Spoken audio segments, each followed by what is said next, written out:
من أراد الله به خيرا يفقهه في الدين. السلام عليكم ورحمة الله وبركاته. بسم الله الرحمن الرحيم. الحمد لله رب العالمين، والصلاة والسلام على أشرف الأنبياء والمرسلين نبينا محمد وعلى آله وصحبه وسلم تسليما كثيرا. أما بعد, mes très chers frères, mes très chères sœurs, c'est avec un très grand honneur que je réponds à la demande de nos frères bien-aimés du Markaz Al-Khalil, hafizahumullahu ta'ala, concernant cette courte intervention sur un sujet d'une importance extrême, un sujet concernant un des fondements de notre religion, un sujet où malheureusement beaucoup de gens se sont égarés, beaucoup de gens se sont trompés, où beaucoup de gens ont été négligents vis-à-vis de ce sujet. Ce sujet concerne al-wala wal-bara, l'alliance et le désaveu en islam. Et ce sujet est mentionné à maintes reprises dans le Coran et dans la sunna du prophète sallallahu alayhi wa sallam. Il a également été expliqué par les imams de cette communauté. Il est donc fondamental que chaque musulman et chaque musulmane, petits et grands, apprennent ce sujet, comprennent ce sujet, maîtrisent ce sujet, appliquent ce sujet. Mais bien sûr, à la lumière du Coran et de la Sunna, selon la compréhension des pieux prédécesseurs de cette communauté, et non pas à la lumière des passions et des dérives. Voilà pourquoi il est très important que chacun de nous fasse des efforts pour apprendre ce sujet auprès des gens de science, auprès des gens d'Ahlus Sunnah wal Jama'a. Et ce sujet ne peut être maîtrisé en quelques minutes, mais il doit être étudié. Voilà pourquoi ce sujet nécessite une série de cours pour l'expliquer, pour expliquer ses règles, pour expliquer son application, pour voir les différentes situations et pour comprendre les tenants et aboutissements de ce sujet et pour être averti concernant les ambiguïtés que certains propagent concernant ce sujet. Le but de cette courte intervention est d'expliquer rapidement comment peut-on enseigner à nos enfants ce sujet d'une manière qui sied à leur intellect, afin qu'ils comprennent l'importance de ce sujet qui, comme nous l'avons dit, est un des fondements de notre religion. Comme l'ont expliqué les imams parmi les premières générations et ceux qui les suivirent, à l'image de l'imam Ahmed, également à titre d'exemple Al-Lalaka'i, As-Sabuni et autres parmi les a'imma des pieux prédécesseurs, et à notre époque également, à l'image de Cheikh Ibn Baz, Cheikh Al-Uthaymin, Cheikh Al-Fawzan, Cheikh Rabi' ou Cheikh Ubayd, rahimahumullah wa ajma'in, et d'autres parmi les mashayikh d'Ahlus Sunnah wal Jama'a qui n'ont cessé d'expliquer ce sujet dans leurs livres de croyance. Donc, il est important, mes frères et mes sœurs, que chacun de nous prenne conscience de ce sujet et de l'importance de ce sujet, pour soi-même en premier, mais aussi pour ceux qui sont sous notre responsabilité, et notamment nos femmes et nos enfants. Et donc nous allons aujourd'hui très rapidement mentionner la parole d'un savant, d'un imam, Cheikh Mohammed ibn Salih al-Uthaymin rahimahullah ta'ala, qui a été questionné sur le sujet. On demanda au cheikh, après avoir assisté à une de ses interventions, le questionneur lui dit: lorsque nous assistons à une telle rencontre et que nous entendons vos propos sur al-Nasara wal Yahoud, sur les chrétiens et les juifs, notre foi, notre allégeance et notre désaveu des ennemis d'Allah augmentent. Cependant, nous voyons nos enfants éduqués à l'opposé de cela. Et nous voyons beaucoup de musulmans élevés dans l'allégeance à ses ennemis à travers les films qu'ils regardent. Des films qui éblouissent les esprits au point que les enfants s'attachent à ces mécréants, les redoutent et les craignent. Quel est donc votre commentaire? Qu'Allah subhanahu wa ta'ala vous accorde le succès, et comment sauver la communauté musulmane de cela? Cheikh al-Uthaymin rahimahullah ta'ala répond: ce que mentionne le questionneur est une réalité. Et comme vous le savez tous, Cheikh al-Uthaymin est mort il y a plus de 25 ans. Et personne ne pourra nier le fait que la situation mentionnée dans la question a malheureusement empiré dans la communauté musulmane. Alors le cheikh dit: ce que mentionne le questionneur est une réalité. Il existe parmi les musulmans ceux qui ne se désavouent pas des associateurs. Et même si certains le font avec la langue, leur cœur ne les désavoue pas. Ils les aiment et s'allient à eux, même s'ils prétendent. Le cheikh ici fait référence au fait que même s'ils prétendent, avec leur langue, s'allier avec les musulmans et se désavouer des mécréants, leur cœur est à l'opposé de cela. Et le cheikh il continue et dit: pourtant, Allah subhanahu wa ta'ala mentionne dans son livre le verset: la tajidu qawman yu'minuna billahi wal yawmil akhir yuwaduna man hada Allah wa rasulahu. Au sens approché, tu n'en trouveras pas parmi les gens qui croient en Allah et au jour dernier qui prennent pour amis ceux qui s'opposent à Allah et à son messager.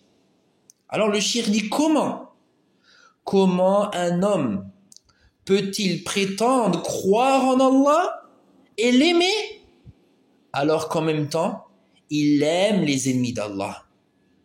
Et là le cheikh il mentionne un vers de poésie tiré du célèbre An-Nuniyya d'Ibn al-Qayyim rahimahullah ta'ala: atuhibbu a'da al-habibi wa tadda'i hubban lahu ma dhaka fi imkani. Il mentionne l'imam Ibn al-Qayyim rahimahullah ta'ala: aimerais-tu les ennemis du bien-aimé et prétendre l'aimer? Cela n'est pas possible. Donc il continue, Cheikh al-Uthaymin rahimahullah ta'ala, il dit: toute personne qui aime les ennemis d'Allah ne l'aime pas véritablement. Cela est une nature innée chez les gens, et toutes les nations sont instinctivement ainsi. Méfiez-vous donc de cette souillure. Aimez les ennemis d'Allah, même s'ils excellent dans la science, la médecine ou d'autres domaines utiles aux gens.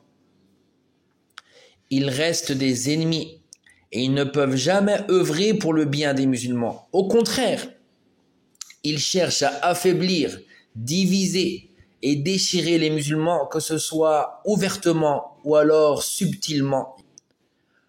Quant à ce qu'il a évoqué, le questionneur, concernant les films ou ce qu'on entend et l'attachement des jeunes à cela, c'est un grand malheur. Tout homme qui craint Allah et redoute le jour du jugement doit protéger ses enfants de cela et leur interdire strictement de regarder ce qui corrompt leur croyance et impose l'allégeance aux ennemis d'Allah, quel qu'en soit le prix, car il est responsable de ses enfants et de sa famille. Le prophète sallallahu alayhi wa sallam a dit Ar-rajulu ra'in fi ahlihi wa mas'ulun an ra'iyatihi. L'homme est un berger pour sa famille et il est responsable de son troupeau, comme l'a rapporté Al-Bukhari et Muslim. De même, il dit le shir, il faut les empêcher. Regardez là, il vous donne le shir, les solutions pour éviter que vos enfants tombent dans ce qui est contraire à l'alliance et au désaveu. De même, il faut les empêcher de consulter certaines revues indécentes qui glorifient ceux qu'elles prétendent être des héros. L'enfant les prend, les lit et son cœur s'attache à ces personnages, tout en méprisant les musulmans et leur religion. Fin de citation de Shir al-Uthaymin, rahimahullah ta'ala. De ce fait, mes frères et mes sœurs, vous êtes responsables de votre troupeau, c'est-à-dire de vos enfants. Vous en êtes le berger, et donc vous devez faire attention à ce que vos enfants regardent, à ce que vos enfants écoutent, à ce que vos enfants lisent, et vous devez leur inculquer ce fondement parmi les fondements d'Ahl Sunnah wal Jama'a, qui est l'alliance et le désaveu. Mais vous devez le faire d'une manière qui sied à leur âge, à leur environnement. Ça, c'est quelque chose de très important. C'est-à-dire inculquer ce fondement d'une manière qui correspond à leur âge. Vous ne pouvez pas inculquer ce sujet à un enfant de 10 ans comme vous le faites à une personne de 30 ou 40 ans. Également, vous n'inculquez pas ce fondement à des enfants qui habitent en pays de Koufr comme vous le faites à des enfants qui habitent en terre d'islam. Donc vous devez prendre en considération l'âge de l'enfant ainsi que l'environnement et la situation dans laquelle il est. Et ceci est quelque chose de très important, car ce sujet, s'il est mal compris, s'il est mal expliqué, peut amener à un grand mal pour l'enfant et pour ses parents et pour le reste de la communauté. Et combien de personnes ont causé du tort et du mal à leur propre famille et à la communauté musulmane en ayant enseigné ce sujet à leurs enfants d'une manière qui ne sied pas à leur âge ou à la situation dans laquelle ils sont. Voilà pourquoi il est très important, mes frères et mes sœurs, de prendre en considération tout cela. Et à l'opposé aussi, faire très attention à oublier, à délaisser, à cacher ce fondement parmi les fondements de l'islam.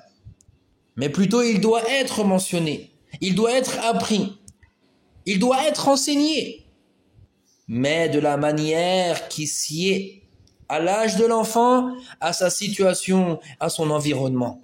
Également parmi les meilleurs moyens d'enseigner à nos enfants le sujet de l'alliance et du désaveu, il y a l'étude de la sira, de la biographie du prophète Muhammad sallallahu alayhi wa sallam. En effet, dans la biographie, l'enfant étudiera et comprendra comment se comportait le prophète sallallahu alayhi wa sallam avec les différentes catégories de personnes qui vivaient à son époque. Et aussi la biographie des nobles compagnons radiyallahu anhum. Il est très important d'inculquer à nos enfants l'amour des compagnons, le respect et l'honneur envers les compagnons du prophète sallallahu alayhi wa sallam, et comprendre également comment les compagnons radiyallahu anhum ont appliqué ce fondement, ce principe de l'islam.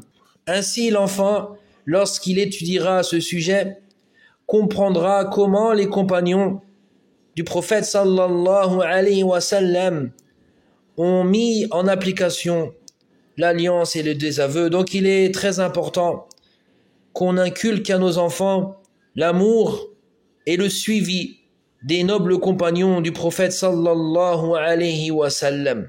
Ceci est un moyen de leur apprendre l'alliance et le désaveu, encore une fois, tout en prenant en considération l'intellect de l'enfant ainsi que l'environnement dans lequel il se trouve. Voilà pourquoi il est très important de retourner vers les gens de science qui connaissent le mieux la manière d'enseigner ce sujet très important. Donc mes frères, ceci est un rappel pour moi-même et pour mes frères et mes sœurs en Allah subhanahu wa ta'ala, de faire très attention aux deux extrêmes.